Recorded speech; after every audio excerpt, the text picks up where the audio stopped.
నమస్కారం ఘంటారావానికి స్వాగతం. ముందుగా ప్రధాన అంశాలు. సృష్టి ఫెర్టిలిటీ కేంద్రం అక్రమాలపై పోలీసుల దర్యాప్తు. నిర్వాహకురాలు, ల్యాబ్ టెక్నీషియన్లు అరెస్ట్.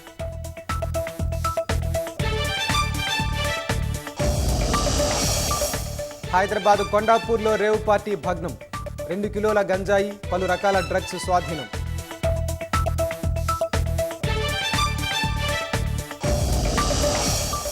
నాగర్ కర్నూలు జిల్లాలో ఫుడ్ పాయిజన్తో మరో 80 మందికి పైగా అస్వస్థత. భోజనం చేసిన కొద్దిసేపటికే విద్యార్థినులకు కడుపు నొప్పి, వాంతులు. ఉత్తరాఖండ్ హరిద్వార్లో మనసాదేవి ఆలయం వద్ద అపశృతి. విద్యుత్ షాక్ జరిగిందనే పుకార్లతో తొక్కిసలాట, 6 మృతి.